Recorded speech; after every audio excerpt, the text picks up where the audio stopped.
আগেই সেটি করে শাবানের শেষ মাস সামনের জুমাই হবে আমাদের জন্য আশা করা যাচ্ছে যে পবিত্র রমজান আগামীকাল রাতের থেকে শুরু হবে।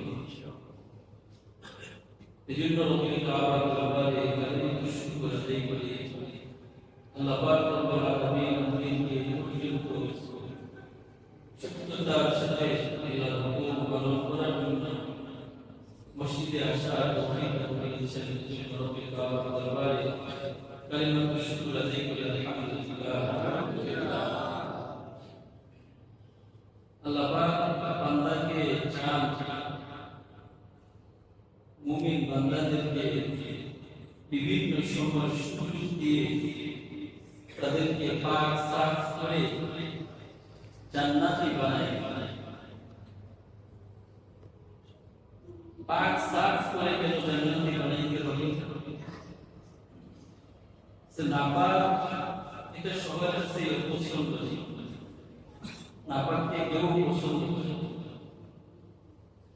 যখন কোন সন্তানের গায়ে ময়লা লাগে তখন বাবা তার মাকে ডাকতে থাকে, ওই সন্তানের মাকে ডাকতে থাকে, এই তাড়াতাড়ি ধরো।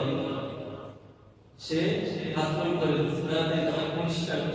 ঠিক ঠিক। যখন কোন সন্তান এরকম ময়লা আবর্জনা তার গায়ে লেগে যায় তখন মা তাকে কতক্ষণে পরিষ্কার করবে, আগে তাকে বাথরুমে ঢোকায়, পরিষ্কার করার ব্যবস্থা করে। তো এইভাবে দুনিয়ার সমস্ত মানুষ নাপাককে কেউ পছন্দ করে, পছন্দ করে কেউ পছন্দ করে। যখন এই কারণে ময়লা থাকে তখন ওই ময়লা ব্যক্তিকে সবাই পছন্দ করে, তাকে পরিষ্কার করার জন্য সবাই চেষ্টা করে। সবাই দেখবেন অনেকে চোখে যখন কেতুর আসে তখন তার সামনে থাকা ব্যক্তিটা সে দেখতে ভালো দেখা, তখন তার থেকে দূরে সরে তাকে পরিষ্কার হওয়ার জন্য সে বলে তোমার মুখে ময়লা, তোমার চোখে ময়লা। এইভাবে তাকে পরিষ্কার হওয়ার জন্য তাকে আল্লাহ পাক রব্বুল আলামিনের নিজাম হলো আল্লাহ পাক রব্বুল আলামিন নিজে পবিত্র, তিনি পবিত্রতাকে পছন্দ করেন। আল্লাহু ইউহিব্বুল মুতাহহিরিন, আল্লাহ পাক রব্বুল আলামিন বলেন আল্লাহ পাক রব্বুল আলামিন পবিত্রতাকে পছন্দ করেন। এজন্য বান্দাদেরকে পবিত্র হওয়ার জন্য তাগিদ দিয়েছে যে কোন বান্দা যেন গুনাহ নিয়ে কবরে না আসে, নিয়ে কবরে না আসে, গুনাহ নিয়ে কবরে না আসে। গুনাহ নিয়ে কবরে গেলে লাখ কি আর লস কি? বলছে মৃত্যুর পরে দুনিয়া থেকে সবাই মৃত্যু হবে। এরকম কেউ আছে খালি মৃত্যুবরণ করতে হবে? হ্যাঁ, আমরা যারা আছি এমন কে আছি আমাদের মরা লাগবে, আমরা সারা জীবন করতে পারি, অনন্ত অসীমকালের জন্য আমরা সার্টিফিকেট নিয়ে এসেছি, আর কোনদিন মৃত্যুবরণ করব? এরকম কেউ আছে? কেউ। তার মানে আমাদের পূর্বে যারা ছিল তারাও দুনিয়া থেকে বিদায় নিয়ে চলে গেছে। আমরা যারা বর্তমান আছি আমাদের তো থাকার কোনো গ্যারান্টি নেই, আমাদেরকেও যেতে হবে। আমাদের পরবর্তী যারা আছে, আমাদের পরবর্তী জেনারেশন যারা আসবে তারাও দুনিয়াতে থাকবে, তাদেরও চলে যেতে হবে। তার মানে হচ্ছে দুনিয়া হচ্ছে একটা স্টেশন, দুনিয়া একটা স্টেশন, জান্নাতে যাওয়ার জন্য একটা যাত্রা পথের একটা স্টেশন। আমাদের আসল জায়গা হচ্ছে জান্নাত, আর জান্নাতকে আল্লাহ তাআলা সৃষ্টি করেছেন পাক ও পবিত্রতার সাথে।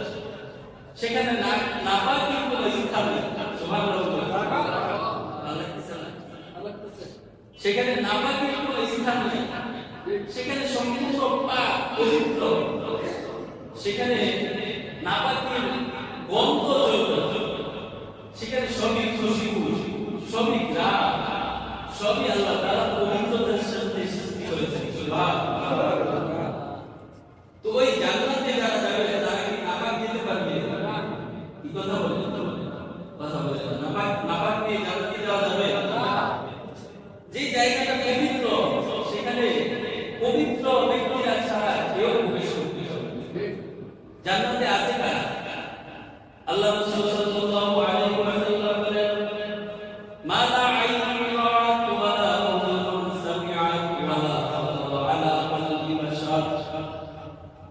জান্নাতকে আমি এত নিয়ামত দিয়ে সৃষ্টি করেছি যে জান্নাত কোন চক্ষু কখনো দেখে নাই, কোন অন্তর কখনো ওই জান্নাতের নিয়ামত নিয়ে কল্পনা করতে পারবে না।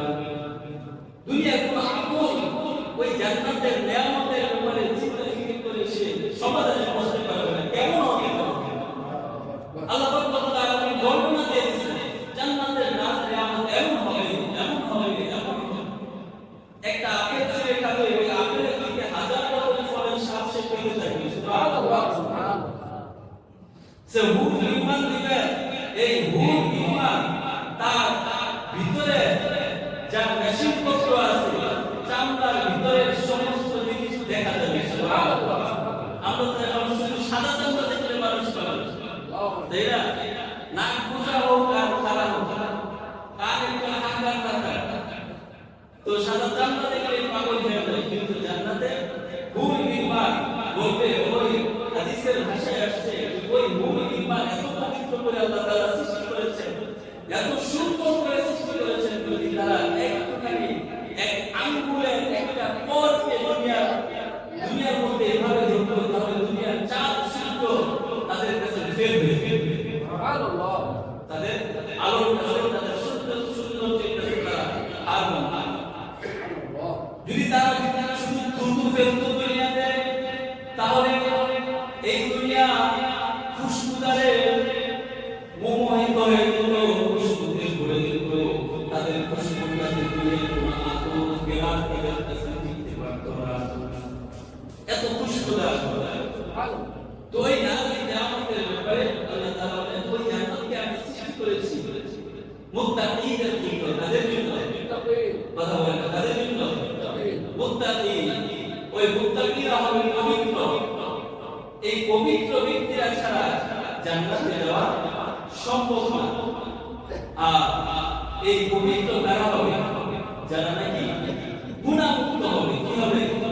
কথা বলেন, কি হবে? গুনাহমুক্ত হবে। কারণ দুনিয়া নিজাম যেমন কোন মানুষ ময়লাকে পছন্দ করে না, নাপাককে পছন্দ করে না, আল্লাহ তাআলা ওই নাপাকের সাথে ওই নাপাকি ব্যক্তিকে জান্নাতে প্রবেশ করাবেন। মৃত্যুর পরে বান্দা দুইটা ঠিকানা, একটা হচ্ছে জান্নাত আর একটা হচ্ছে জাহান্নাম। এছাড়া তৃতীয় কোনো স্থান আছে? তৃতীয় কোনো স্থান থাকবে? তৃতীয় কোনো স্থান নেই। এজন্য তার জন্য হয়তো জান্নাত হয়তো জাহান্নাম। এখন জান্নাত কারা যাবে?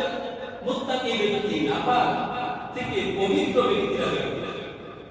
নাপাক থেকে পবিত্র ব্যক্তি কারা? যাদের কোনো গুনাহ থাকবে না। কি থাকবে না? কোনো গুনাহ থাকবে না। গুনাহ মুক্ত জিন্দেগি যাদের, যারা দুনিয়া থেকে গুনাহ একেবারে আল্লাহর কাছ থেকে ক্ষমা করে নিয়ে যাবে, তারা সরাসরি মৃত্যুর সাথে সাথে জান্নাতের নিয়ামত ভোগ করতে থাকবে। সুবহানাল্লাহ। আর যারা নাকি গুনাহ নিয়ে কবরে যাবে, তারা ওই কবর থেকে জাহান্নামের শাস্তি ভোগ করতে থাকবে। তো এইজন্য আল্লাহ পাক রব্বুল আলামিন এই মুত্তাকি বান্দাদেরকে মাঝে মাঝে বিশেষ অফার দান করছেন, বিশেষ সুযোগ দান করছেন। তুমি গুনাহ করে ফেলেছো, এই চোখের গুনাহ করে ফেলেছো, কবিরা গুনাহ করে ফেলেছো, তুমি এখনো সময় আছে। তুমি তোমার রবের কাছে দ্রুত দৌড়ে আসো, আল্লাহর কাছে ক্ষমা চাও। ক্ষমা করে দিবে আল্লাহ তাআলা, ক্ষমা করে দিবেন। আর কি দিবেন? মাগফিরাত মাগফিরাতুন মির রাব্বিকুম ওয়া জান্নাতুন আরদুহা আস-সামাওয়াতু ওয়াল আরদ। আল্লাহ তাআলা তোমাদেরকে জান্নাত দান করবেন। সুবহানাল্লাহ। তাদেরকে জান্নাত দান করবেন, তাদের জন্যই জান্নাত।